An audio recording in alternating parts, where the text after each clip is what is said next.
Hi, everyone. Welcome to another episode of Get Into It with Gila. I'm Gila Glassberg, and today I have Shira Fruchter. Hi, Shira. How are you? Hi. How you Good. doing? Thank you. Good. Thank you. Thank you for having me. Sure. Thanks for coming on. Could you tell the listeners a little bit about yourself? Where do you live and what do you do? Okay. So I'm Shira Fruchter. I live in Ramat Eshkol in Jerusalem, in Israel, and I'm a therapist in private practice. And I am basically an IFS, Internal Family Systems therapist, a purist. And I run a private practice and I run groups, IFS groups. A purist, meaning that's like the only therapy that you do? Pretty much, yeah. Got it. Okay, cool. Yeah. So I was just in your group and it was amazing. So I was so happy that you agreed to come on. And I guess where I would want to start is like, did you always know that you wanted to be a therapist? And did you always know you wanted to do IFS? How did that happen? Okay, great. So yeah, it's great having you in the group. And so I think I always wanted to be a therapist. Like since I was young, I just love people and I'm like a real people person and connector. And I guess I kind of always knew that I would, become a therapist. And then I would say about a decade into my practice, I wanted something a little bit more of a map of how to practice in the office. I felt like I was all over the place and I didn't really know exactly where I was going. And I wanted to have like one model to really kind of, dig my hands in. And I just looked around to see what was out there and someone recommended IFS. Wow. I had no idea what it was. It was close to a decade ago. Wow. And I was sold. Wow. And I've said there's 3 levels of training. And the third one is given by Dick Schwartz, who's the founder of IFS. So that was like a real privilege to have him. And it's such an amazing model that I began to teach it to lay people and to non-professionals because it really like just changed my life on such a personal level. So I figured, why can't everyone benefit from it? Wow. So when you say you always knew you wanted to be a therapist, like you're a natural connector, like would people tell you that, like when you would try to like help them with their problems, or like, are you the oldest in your family? Like, how did that come to be? I don't know. So my parents got divorced when I was 12. And I'm sure like that, definitely impacted. You were in therapy no. So at 12, no, I was actually like, I was one of the only people in my circle where my parents divorced because I was in like more of a Beis Yaakov school at that time. Then I went, more the modern route, but I don't know. I feel like I just must have been exposed to the world of therapy. My parents did try to get me into therapy at 12, but I was a tough adolescent and I was not going to therapy. Oh, so you resisted. Ironically, I was very resistant. I'm the resistant client. Yes. Interesting. So that's why I don't work with adolescents. Really? Yeah, only 18 and up. Because you resisted therapy. I was so resistant. That's interesting. That's interesting. Very. Is that like something that you explored like as an adult, like why you were so resistant? Totally. Oh, I think it wasn't the right time for me. Right. And I've actually really since in my practice, like I really only take in people that want to do the work. Right. That's one of it. Yeah. And so many people are forced to come or encouraged to come, especially here when girls are here for the year and teachers are like, you need therapy or you should go for therapy. And they come in and they have no idea why they're there. Right. And there's so much resistance. And I always say like the most experienced therapists cannot do magic on a resistant, client that has no will. So I think timing, so much is timing. Right. So much is the connection in the room. Like I didn't connect to anyone my parents sent me to. I don't know. It felt like it was very forced and with very anti-authority parts, didn't go. Right. I get that. Sorry if there's like, do you hear like a background noise? I don't know. Okay. So when you went to college to get a degree, it was like obvious for you, like I'm going to be a therapist. Actually, no. I was always between becoming a therapist or become a lawyer. Ironically. Interesting. Yeah, because I also love like litigation. Okay. That's the anti-authority. Yeah, that's really interesting. Yeah, and I was for a little bit, I was going to do both. Like in NYU, they have like these joint programs where you could do like pick 2 degrees and put them together. So my dream was to do social work and the law. Wow. But I ended up getting married and moving to Israel. So I did the POC program. Right. So that, that switched your plans. Took my husband over the law. Got it. Well, I could see you being a good lawyer. That sounds really cool. Yeah, I still dream of it. Right. That's so interesting. That's super interesting. Not happening. Yeah. So IFS. So 10 years into your practice, you realize I'm actually just relating to this a lot because I'm 3 or 4 years into my private practice. And what I talk about with my own like supervisors and business coaches is always like, do I need more structure in my, in the 45 minutes to an hour with the client, or like, do I have to just like go with it? Obviously there is a structure because I go like the intuitive eating model, but even like any Totally. model, there's like some people are more structured, less structured. So Totally. so I guess Totally. is that not something that you like learn in school, or like, it's just one of those things you have Yeah. to figure out? I feel like there's really different approaches. Like for some people, they're just happy to, like, and this is big, like the relationship in the room and containing the pain and Right, validation, empathy. right, And that is very big. right. But for me and for my parts and for my system, I felt like I felt more contained in the room and I had some vision of what we're doing, where we're going, the map, not Mm-hmm. with an agenda. Like obviously wherever the client's at, that's where we meet them. Right. But you know what? I feel like it's for each person personally. And Mm-hmm. like what worked for me, what would work for me would work for them. And it's like my style. I don't see it as a right or wrong. I very Right. much feel like it's what works for me and my style. Yeah, it's But just having some type of goal. when you were looking into modalities of therapy, you weren't looking into modalities of therapy for you personally. It was more like direction in your practice. Yeah, it was definitely more of like I feel like ethically, like I want to have like more of an understanding of when the client maps out their goals, how am I getting there? How am Mm-hmm. I reaching the goal? How can I define therapy? Like therapy is so undefinable. Yeah. How can I make this real? How can I operationalize change? Do you know Mm-hmm. what I mean? Totally.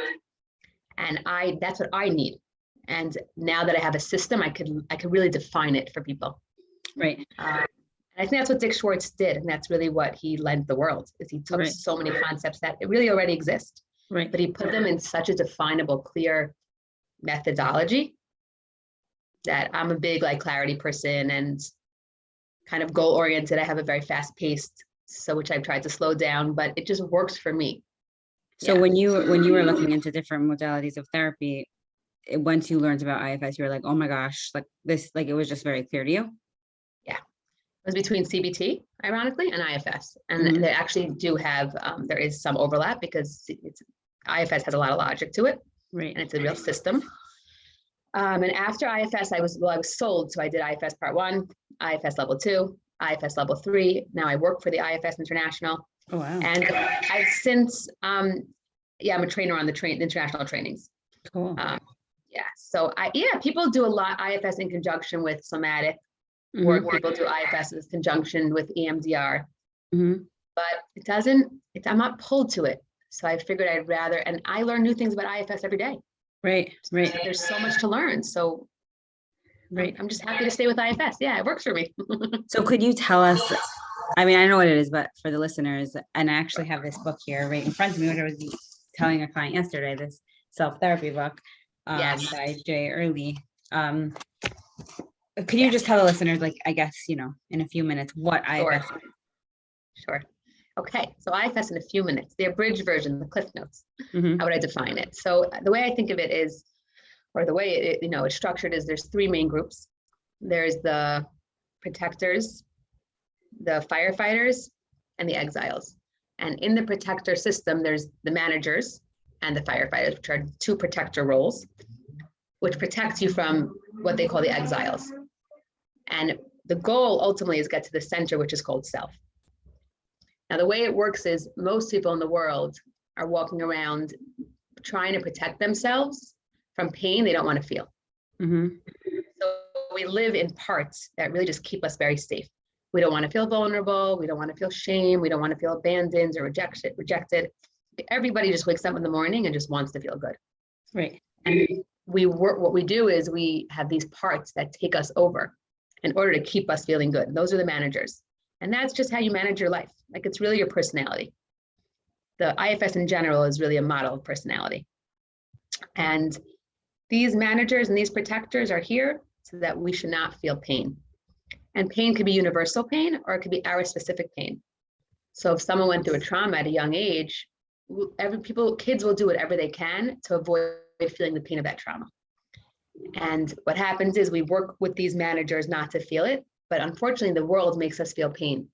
And when that happens, we go to firefighter mode, which is another way to manage the pain, but from a reactive place.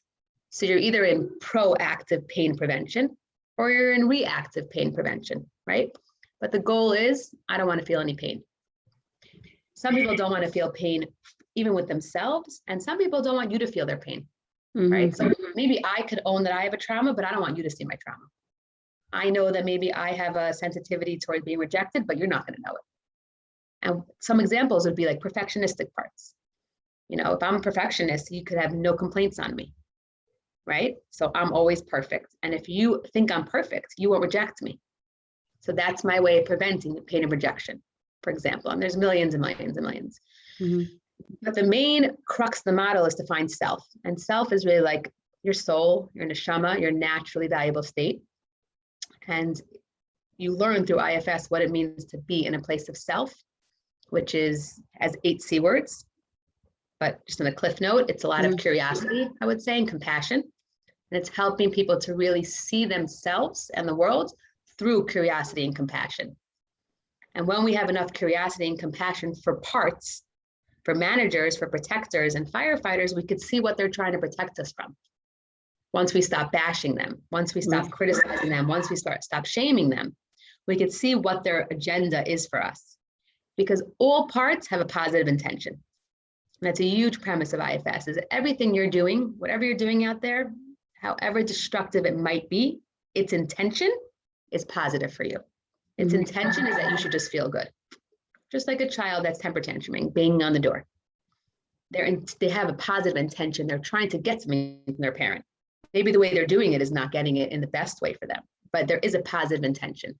Same with our parts. So it's really helping people recognize that whatever way they're behaving, whatever parts they're using, extreme parts have a positive intention, but through self, we can learn what they're trying to protect you from, heal it, be with it, and then act from a place of choice. And then our behaviors begin to change and shift because we recognize that so many of these extreme parts are just trying to prevent us from pain. But once we're adults, we could be there for the pain. Right. We learn to feel the pain and trust ourselves, self. So that's a really small synopsis of what I teach in 4 classes. Right. So, I mean, I could say like 100 things back to what you just said.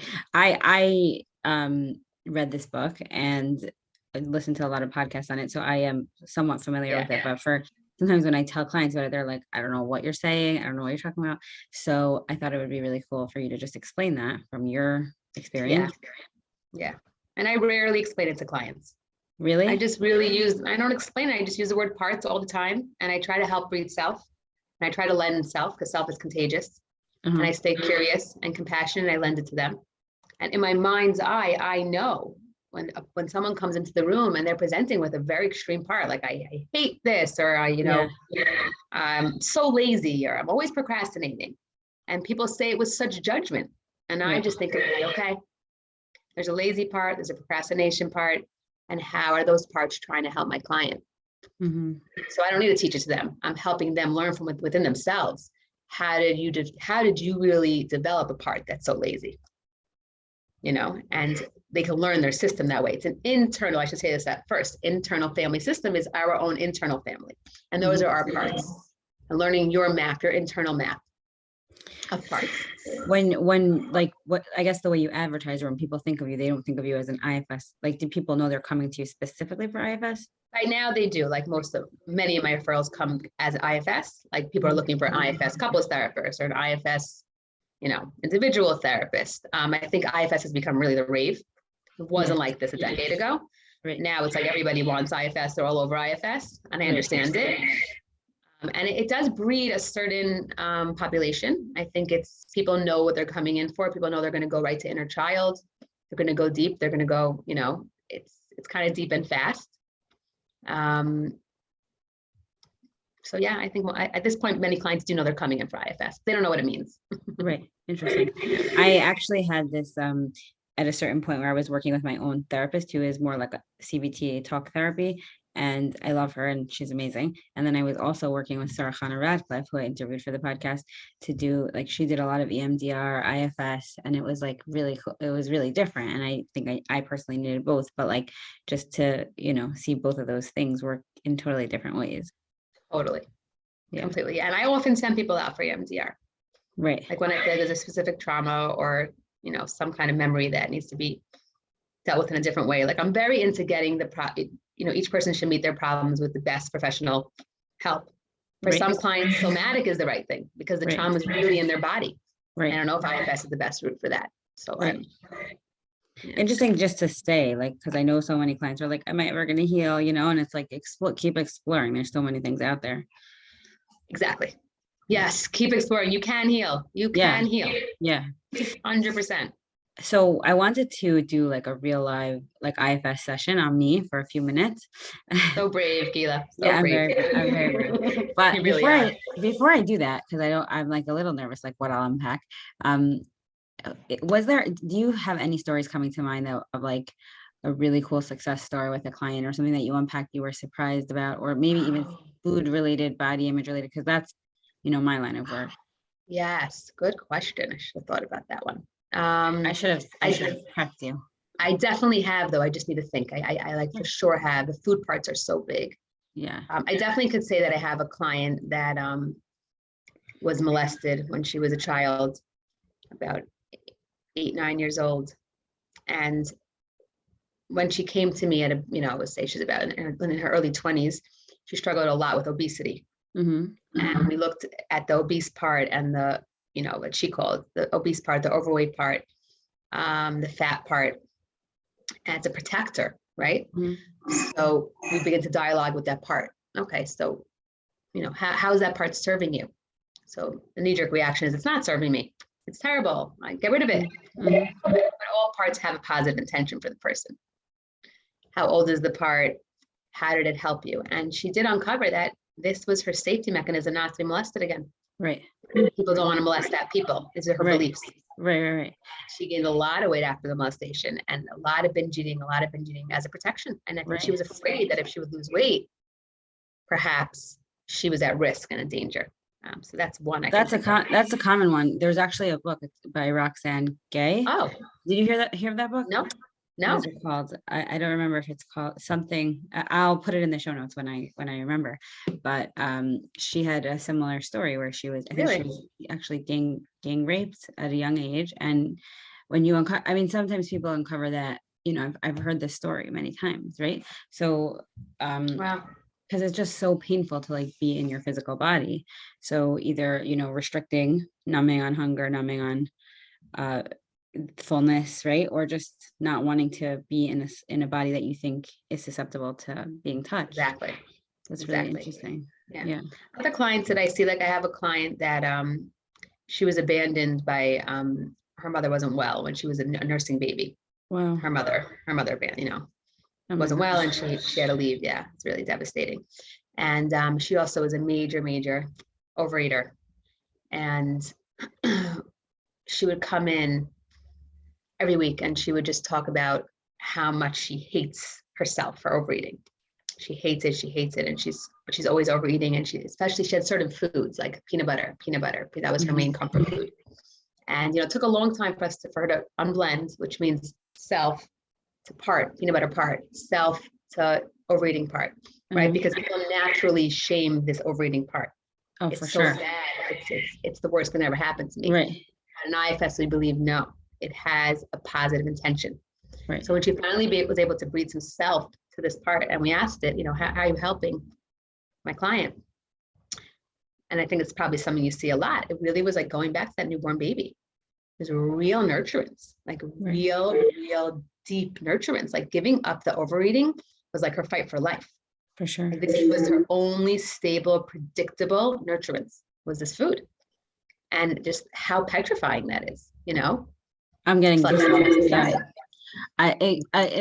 I've heard this so many times, but like in a different way. But the reason why it I guess like hits me so hard is because so many people they come into my office and they're like I'm disgusting. Like the words they use, I'm disgusting. I can't stop eating. What's wrong with me? Blah, blah, right. And it's coming from a place of like, I guess for sure, like usually from their family or from just society, like you said, like there's so much judgment around eating or overeating or emotional eating. But like when I try to explain this to them, that like, just as when a baby's born, a baby eats for the first time and gets so many more things than nutrition, the baby gets a lot of nurturance Right. and security, Right. right, and warmth and so many things. So like it's so normal to emotionally eat. Like it shouldn't be your only coping mechanism, but just to like normalize that and how important that Totally. is. Yes. And sometimes on top of it, I think people don't have either have exiled or haven't learned compassionate limit setting, because that's what parents do. Right. Like, what's a parental voice? It's like, Cutie, it's time for bed now, sweetheart. Right. Like, let's turn the light off. Right. It's late, it's your bedtime. And I think it's the same thing with the eating voice. Like it's not about not eating at all or Right. that intense restriction, but that compassion of like, okay, it's enough for tonight. Right. And can we find that voice? I've done that a lot with my clients. Just the voice can come to anything, screening, overeating, anything over any firefighter. It's a fire. These are all firefighter behaviors. It's like, and the way we define firefighters is that there's a lot of regret and a lot of impulsivity to it. Interesting. And that's usually what people describe after a binge eat. Right. So definitely, yeah, like going back and rewiring the brain and going back to the young age, Right. and seeing it as a young part. But I think the hardest part of the work is helping a person not criticize the part. Right. That could take so long to be able to put this part out, interview it from such a natural stance. And I always say, if someone came to you and said, I binged last night, you wouldn't be like, you're just a loser. Right. Idiot, fat pig. Right. But we talk the way to ourselves all the time. So it's really an unbelievable thing. Like, Yeah. can we talk to ourselves with kindness, kind eyes? It's true. That could take months, but I believe that change can happen without that. Right. Right. That's why intuitive eating is a lot about getting curious and self-compassion and all those, those things are things I had learned also with my own therapist. And it's like, just, Totally. there's like, we think that being harsh with ourselves and screaming at ourselves will work. And it just like never does. It never does. Exactly. Yeah. Exactly. And we always ask that harsh part of, what do you think would happen if you step aside? How are you serving me to be harsh? Right. Getting in touch with that voice. Sometimes it's a voice we adopted. Sometimes it's not even ours. Sometimes it's the way we marinated in our life, just so much harsh criticism. Right. Sometimes we took it from, an outside source. A lot of times just the parental role, kids, will say things. People will come to the office and say like, there's nothing more important than like being thin. Right. And I'll ask them how they learned that. And like, I don't know. My mother goes to the gym every single day, but she never said anything about it. Right. She's never told me that. Okay, but what's the meta message? What's the meta message in watching? I'm growing up with the perfectionism around food and weight and body. So it just sinks in. And it's just liberating to have the clarity, like clarity of self. So liberation of like, right, okay, this happened to me. I'm safe now. Right. I could do this differently, It's so liberating. There was another example I thought of, but I can't remember what it was. It came to me. A lot of times when I meet this crossroads of food, I send them, I work with intuitive eating coaches. I very often do. Like there's something about doing, I often do, because I'll see it as a part and I'll use it with the part. But sometimes people, it seems like it's really like a gift to give people like full hour a week, just looking at their relationship with food and eating. Oh, that's what I wanted to say. Now, another self quality is connectedness. And I think another way that we kind of harm ourselves is not being able to connect the two parts at one time. Mm-hmm. So there might be one part that really wants to lose weight and be skinny, but there's another part that really wants to eat the cake. Mm-hmm. What I find a lot is people are not integrated. So when they come into the office, they can only connect the part of them that wants to lose the weight. Mm-hmm. They can't even connect the part of them that likes the food. For sure. It's fascinating. Right. So the ability to connect to both, that's what it is. It's holding both at the same time, seeing both at the same time. Right. I guess that's where intuitive eating really like is helpful, like on the logical level of just explaining that, like when you feel deprived and when you're not eating enough, food will call your name. So that's just more biologically, people just miss that, especially if, like you said, like my number one belief system is like, I must be thin, right? And I hear that all the time. Yes. The beliefs. I had a client that was also very overweight. And she would tell me, like, I am not allowed to go to the smorgasbord. If I go to the smorgasbord to get food, people are looking at me and saying, you don't deserve to go to the smorgasbord. Right. You need to go Deserving. there. Yeah. Deserving. Yeah. The belief system Right. that people carry and have developed. Yeah. It's so much, it's such a burden. I actually tell this to clients. I don't remember where I heard it. Maybe it was even Figgy Pollock, but I tell them that like adulthood is like thinking of a drawer, and all your belief systems are in that drawer. And like adulthood is like taking the contents of that drawer and like dumping it on the table. Like, oh, there's my belief. Yeah, there's my belief that I need to be thin in order to be worthy. And there's my belief that like I have to clean my house perfectly before Pesach, otherwise I'm worth nothing, or Yontif will be terrible. And like adulthood is like, what's serving me? Like, do I want to continue this belief? Exactly. And that's what we call those parts. There's the part that, there's the part that, completely. Yeah, it's very similar. Right. This is so interesting. I'm so excited for clients to hear this, because I obviously I'm not an expert, but I try to explain to them how it's helped me personally. And it's just like, it is like just going straight to that core thing that's like making you feel so stuck. Yes. And if we can go to the core, we stop bashing the symptom. Right. You know, if we can come from a place of compassion, that it's not, people think they're so shallow. That's also, I get a lot. I care about how I look. I can't believe it or not. It's so shallow. That's the bashing again. Right. But people are like, it's so much deeper than being shallow. It has so much meaning, weight and body image and looks. It takes on so much meaning in our world. And we're up against the whole society. Right. Right. So forget your own personal beliefs. So we're up. And I think being thin is like a power. And being thin is less vulnerable. So I do that a lot. Also, the idea of being able to, it's like women after a baby, having their baby weight. Why are people so ashamed of their baby weight? It's just, there's so much shame, right? And so much vulnerability. And that's, again, these are parts that protect us. So if we could begin to be there for their exile, be there for that pain. If I could be there for that pain, then I can make peace with the stomach after birth. Right? Because I don't need to protect myself and the world from seeing me less than perfect. What do I believe might happen? They'll reject me. That's the bottom line. Why do we all care so much? Because we don't want to get rejected. Right. But the irony is, nobody likes that skinny, tiny girl after baby. It's not breeding closeness. Let's just call a spade a spade. Let's just call a spade a spade. That's interesting. So we live in a lot of burden beliefs. We live in, yeah. Well, just like the concept of like, I think maybe some religious people do struggle with this, like the concept of like, I talk about this a lot with my clients. I actually have it on my website. It says like emotion gets us into motion. So like, like I have it, I write all over my wall, like things that like really like I want to remember. So I wrote like jealousy could be a roadmap. I think I read that in Lori Gottlieb's book, or like in the book Anti-Diet, which is a book about intuitive eating. She talks about how like anger changes the world. Like when we get angry, we make change, right? So like obviously we're not allowed to be angry in the sense that we like rage at people and like kill them.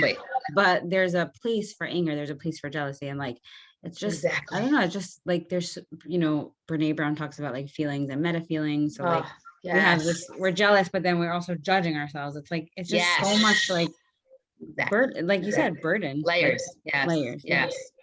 Yes, one of the best things about this work I find is self. Right. Seeing everything from a place of self, compassion, and curiosity. I always say, just switch it to curiosity. Right. Because our instant response is judge others or judge myself. Right. Look, go test yourself, and you'll see. Something happens, we judge someone else or we judge ourselves. Right. Instantly. Right. So could we be curious about others and about ourselves? Could we see pain beneath the part, pain beneath the extreme behavior? Can we see if there's pain there? Not in a patronizing way. I guess like even the judgment part, like I like to tell this to clients also, because my own therapist said this to me, like if you're like very anxious or you're like very judgmental, like she said, like how does your anxiety serve you? Like even just from evolution, like we used to be, or like from a Jewish perspective, like we used to be like scouted out and killed for being Jewish, so we were always like sort of like looking over our shoulders. Or like just even maybe not even Jewish, just like if you didn't fit into like the culture, like people killed you, or like they didn't give you food or didn't let you, and it's like, so completely think about. I'm agreeing. Judgment has a serve. Yeah. Right. Everything serves a purpose, and 100%. Yeah. It makes us feel safe. Right. Yeah, you're right. But then the way that it like kills us, the way that it like eats at us, the way that it like tells us stories, like Exactly. When it becomes extreme. Everything in IFS, we want all the parts to come to their naturally balanced places, their naturally balanced states, and their naturally valuable states. So before the burdens, before the trauma, everyone's born with a certain makeup, a certain, individual, made up of individual qualities and traits and attributes. And then they get burdened by traumas and wounds and attachment injuries. So we bring them back to the naturally valuable state. So we always say anger, when with self, anger that's healed, might look like setting boundaries. mm-hmm. But a person doesn't know how to set boundaries, will just get angry. That's the only way to set boundaries. Right. I relate to that a lot. Yeah, I really do. Yeah. Okay, so so I had some ideas before we started recording that when I was organizing my boys' room, I was totally flooded by overwhelm, but maybe that's, organizing for Pesach. So that's something that came up for me. Then something else came up for me. Oh, I was actually thinking about it with like clients. I don't know how personal I want to be on the on the podcast about client stuff, but like maybe like my insecurities, like, am I doing this right? Am I a good dietitian? Like, am I even helping them? That's a big one for sure that comes up, Yeah. I forget, those were like the two. Did I say anything else? Sure. What was the other one that you said you liked? Oh, the performing, the public speaking. Oh, public speaking. Yeah, I have a lot of anxiety around that. Shocking, Gila. You do it so well. Where's your anxiety? I don't think anyone sees it. Well, I said this so many times. This is not public speaking to me because I'm conversing. Oh, that's so cute. I hear you. This doesn't give me anxiety at all. I mean, it gives me like a tiny bit of anxiety just to like, perk up and make sure like I'm alert, but I'm not like debilitated, not able to sleep, Okay, got it. Wow. Public speaking, you'd be debilitated and you couldn't sleep. I mean, I've worked on it a lot. Yeah. I actually am trying to like not even say that. I feel like the more I say it, I like feed it. So I've been trying not to. Is that a part, Gila? That believe that she says something, she feeds it? I don't know. I don't know. I'm not even sure. Well, we could go to the public speaking. And sure, we can go to the Pesach cleaning with your boys' room and they're overwhelmed. Or we can go to the helping people. And these are all great parts. Really, we could try any. Is one thing speaking to you more? Because I'm happy to go. If you want to do the way I do it, it's really just an invitation. Like I would just tell you, I don't know if you're a close your eyes type person or focus on a point, but a lot of the work is just really doing what we call a Uturn, which is just totally turning it back to yourself. Someone had a cute image, like it's like the iPhone when you push the little button where the camera turns to you. It's a great image of the U-turn. It's very cute. So, we say do a U-turn, and we always say if it's intense, it's yours. So if something is intense for you, it's your stuff. So whenever we're touched, something becomes very intense, very disproportionate to what's going on, it's touching us somewhere. Another quote we say is if it's hysterical, it's historical. Something's making you hysterical, so it's sitting on history. So I always invite my clients just to really take a minute, check in with your system, close your eyes if you need, just see what needs our attention right now. Right. That's it. Do you want to do that? Because I'm going to close my eyes. Yeah. So it's 1:13 and we have until, what time are you done? What time do you have to get off? Oh, I'm pretty flexible. I thought we were going till 8:30, but Israel time, but I'm flexible if you want to go to 8:35, 8:40. Yeah. You tell me. Yeah. Okay. That's fine. I'll tell you. I'm just going to put a disclaimer here that maybe if like something gets too painful, I would just stop just because other people are watching. And of course. Yeah. Just in case people are watching and they want to see more, I'll just explain that. Yeah. And I wanted to say that this is a perfect already representing talking for parts. We say talking for parts and not from parts. So you just spoke for a part. And that's amazing. You're speaking for a part that is not going to get too personal, too painful right now. And I will speak for my parts that anyway wouldn't want to take you to much of a painful personal space right now. Right. So all the listeners should know that we're not doing anything too deep or too real. For that, you'll have to go to your own therapy. Yes, and because I did take on like a false what's the word, like another person to do like other podcasts to pretend like I was someone else, like a different identity, just to sort of show clients how it kind of works. Obviously, this is not in place of therapy, or can be used in place of therapy, just for people to watch it. Yes. Yeah. Yes, totally. And I could just say that I specifically requested that we do you for real, because I don't think IFS could be done in a fake way. Right. So I'd rather go very little and just stay in protector mode in an authentic, genuine way. Okay, cool. Okay.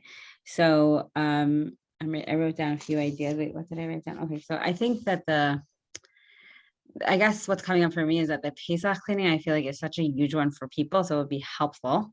The public speaking thing is a huge one for me. It will be very helpful for me. And the client stuff is very helpful, but maybe like a little too personal for my listeners, you know? Totally. Okay. So I guess what speaks to me the most is the public speaking. Okay.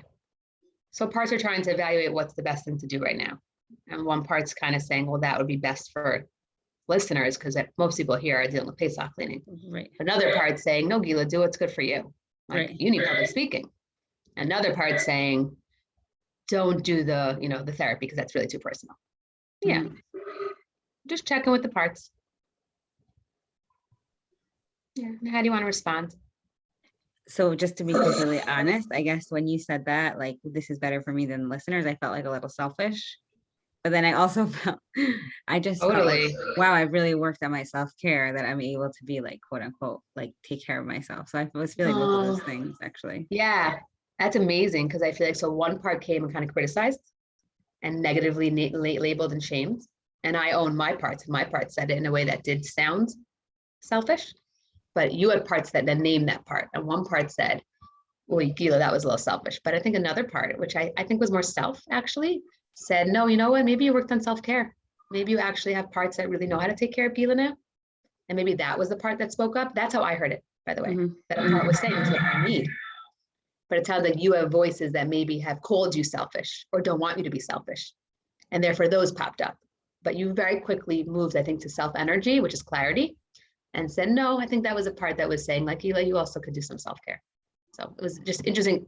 Everything could be used as a model of parts. So I just hope it's okay that I'm stopping at every moment. And I really appreciate that. And I actually think it's really cool for clients to see because I'm such an advocate of like self-care and like not being selfish, but putting your needs first and taking advantage of things that come your way. So like, I feel proud to show that, you know?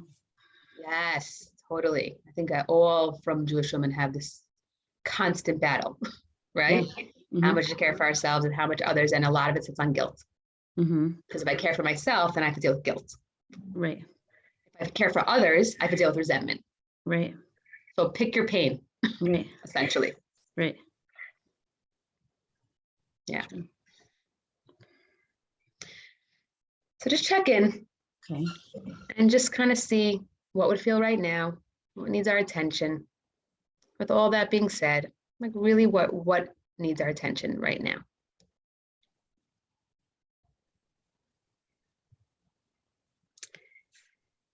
I guess like the public speaking thing is a lot of shame that I still feel so anxious about it after all these years. And a lot of, I guess, anger that that it hasn't come, like that I can't tell myself, like, Gila, you're amazing. Like everyone loves you. Like they wouldn't pay you if they didn't. And that like breeds a lot of pain. Yeah. Yeah. Okay, good. So as you're beginning to see that, maybe the public, sorry, let me just get this. That as you're beginning to see that maybe the public speaking is what is sitting on you, a part comes and says, I can't believe you're not over this yet, Gila. Like for so many years, you're still here. And that sounds like a little bit of a critical voice. Would that have been a shaming voice? You said a shame. And another part says, but people aren't going to pay you and ask you to come if they didn't like you. Right. So there's a voice that's angry. Like, why can't you get that? Right. Did I get that? The voice that's angry is like, why can't you, it's, I guess it might be two things, but it's angry. Like, why can't you just like be a natural public speaker? Like that would be so much easier. Okay. I don't know if I'm blaming myself or like God, you know, in that way. Okay. There's a part that just said to you, Gila, why can't you just be a natural public speaker? That would be so much easier. Right. I don't feel like I'm saying it to myself. I feel like I am sort of like angry at Hashem. Like why can't you just make this easier? Like I've tried and tried and tried and tried and like davens and did a lot of hishtadlus. Like, why do I have to be somebody who's so afraid of something that's so not only important for my business and for my brands, but I really enjoy spreading, like the way that you enjoy giving your groups. And you feel like, I remember at the end, you said like, I love seeing people being so vulnerable, and that connection, like that speaks to me too. So when you public speak, you get that, you get to connect with so many people. It's like something I really value and wish I just didn't have like this block to. Totally. So you have parts that are really like really angry, even at God. Right. He's not shaking this block. Like, make it go away already. This is not fair. Right. Like, I don't want this. This is not fair. I want to be a natural public speaker, and take it away. I've davened for it, and it's enough. Right. Is that kind of what the part's saying? Yeah, but even as you say that, I'm just like, wow, like I really have been trying to accept myself. Like I really can't accept, like everyone has, pros and everyone has pros. I've done a lot of this work, but like everyone has natural pros and cons. Like my husband's a very natural public speaker. He's excellent at it. Oh, wow. Yeah. And right. And I've heard, like, how you just said, like, wow, I would never be able to tell. And I've worked on other things of like more of like conversational public speaking, like, like you're working through it. But then there's like that still angry part that's like, but it's not good enough. Like it should be better. Yes. So it's not good enough voice also. Because like you didn't say you can't do it. You said you want to be natural. Right. It's not good enough to do it and be good. Like you want to be naturally good at it. Right. So it's a really not good enough voice as well. That comes in. Right. So we're really seeing this as such a beautiful example of like, this is not just about the part. Look how many voices you have towards the part. Right. Till we even can look at the part and invite it in, like it's just a third box on our screen. There's so many other parts that are here to talk to the part. So many, like, it's like a garlic clove, really is like a garlic clove parts in all of our parts. And it gets us very cluttered. So I always think it's helpful just to slowly sift out, slow it down, get to know each one in its own right, in its own way. It calms the system. So this is perfect. So tell us more of what's coming up. What's coming up?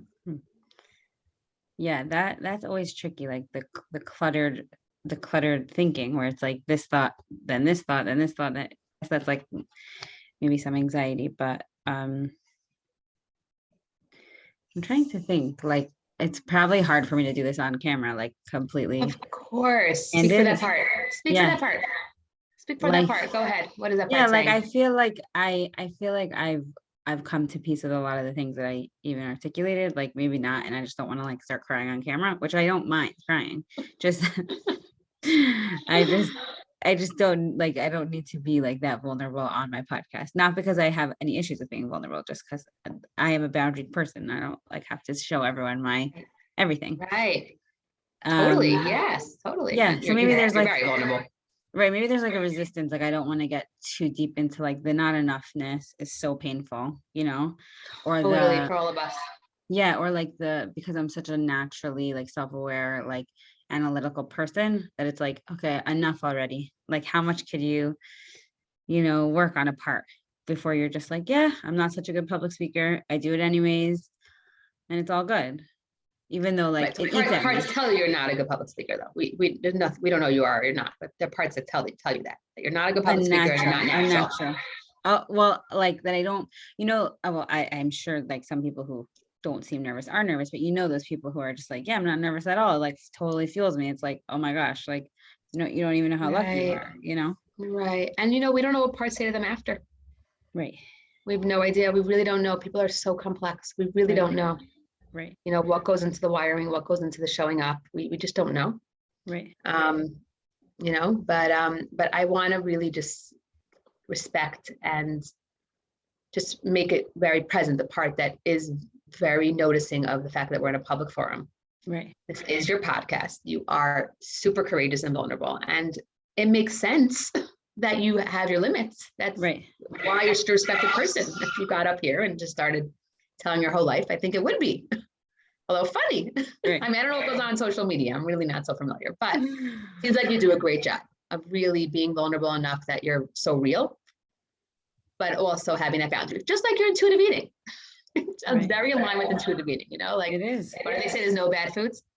There's no bad foods, right? It's interesting. Too many cucumbers, right? So it's the same idea. It's like everything needs a boundary. Oh, it's interesting that you're comparing it to intuitive eating. I have to think about also. I see so many parallels with intuitive eating and so many other things in my life, for sure. Even when you said it's not fair, I was thinking about all the obese clients. It's so unfair. It's so unfair. Maybe it's their gene pool. Right. What is God thinking? And I'm sure they dive in their hearts out that should go away. Right. I see that.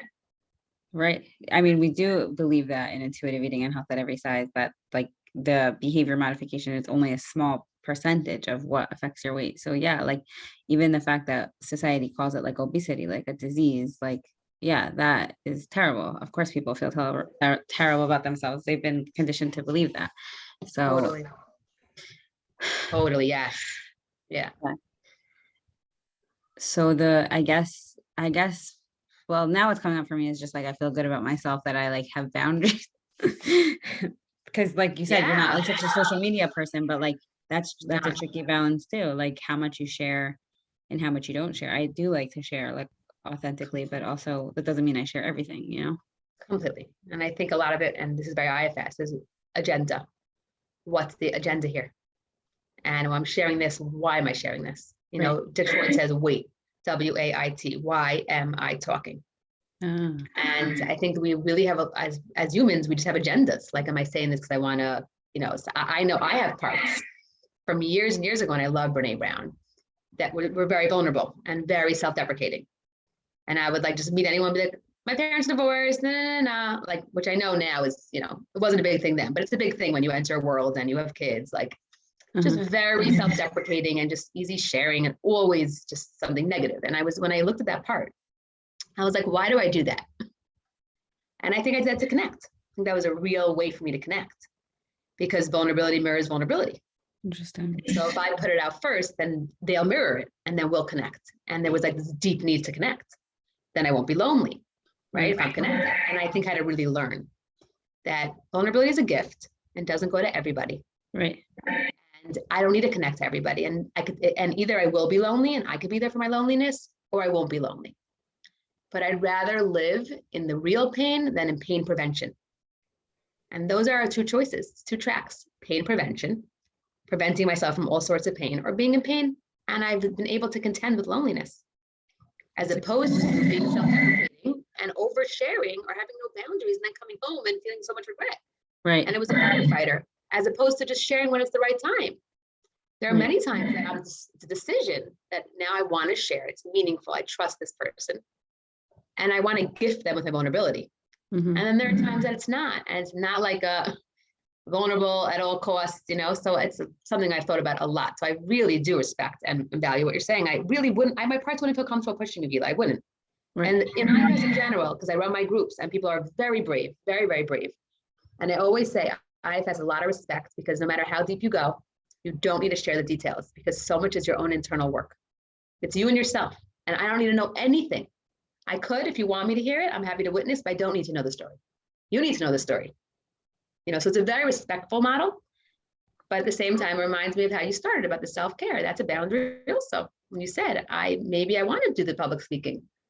Is it selfish? No, it's really a way to care for myself. That's a boundary I'm setting also, you know. Right. Wow. Yeah. Wow. You just said so many like amazing things that I just like have so many, I have so many things to say back to that, that were coming to me while you were talking. What's interesting about the vulnerability piece? I can't remember now. Maybe I'm just like totally overwhelmed by what you said. Yeah, I probably flooded you with too much information. No, you didn't. Everything you said really resonated. No, I'm serious. Everything you said really resonated with me, because like when you say like that you were vulnerable in a way that was like oversharing, right? You feel like, what do they call it? Like oversharing hangover or something. You're just like, a shame hangover. Brene Brown. Right. I had a ton of shame hangovers. Why? Yeah, I still have them. I still have them. I had one recently, actually.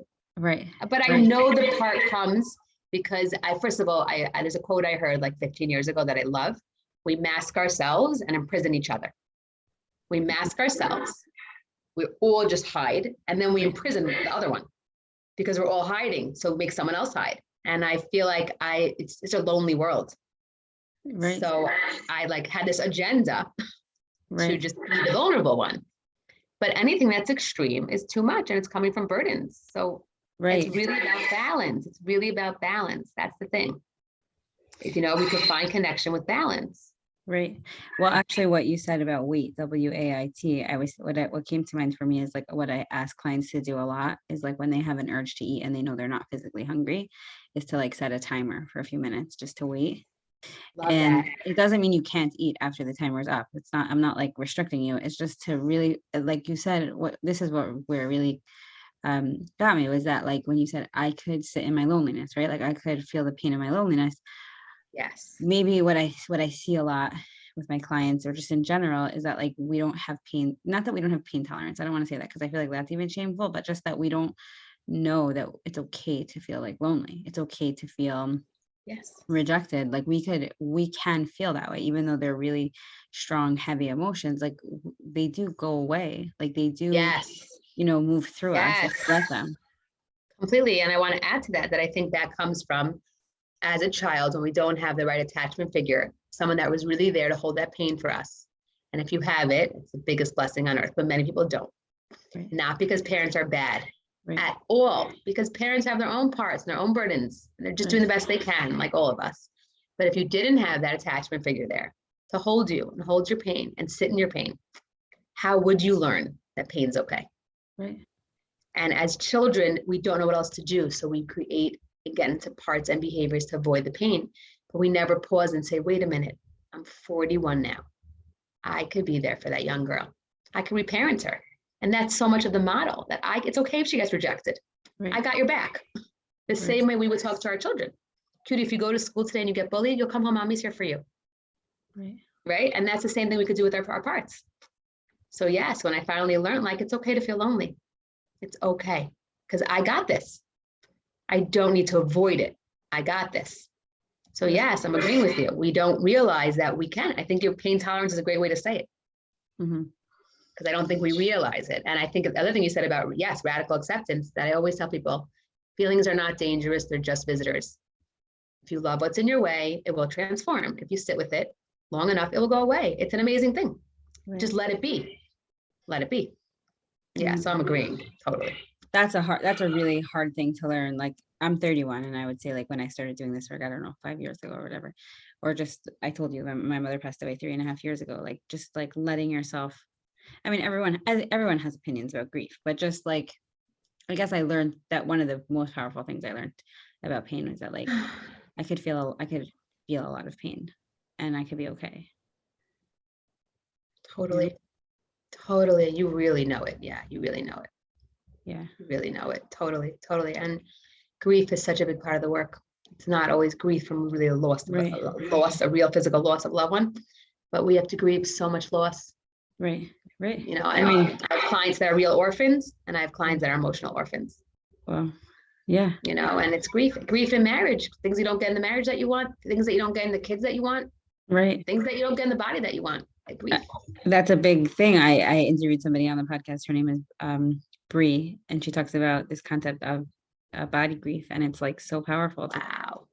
For people who have been told their whole life, like if you just even like, just diet, okay, fine, just have the surgery, just like one day you will be thin, and they're just grieving that, or they're in the years that they lost of holding that belief system that like life will be better if I was thin, Yes, totally.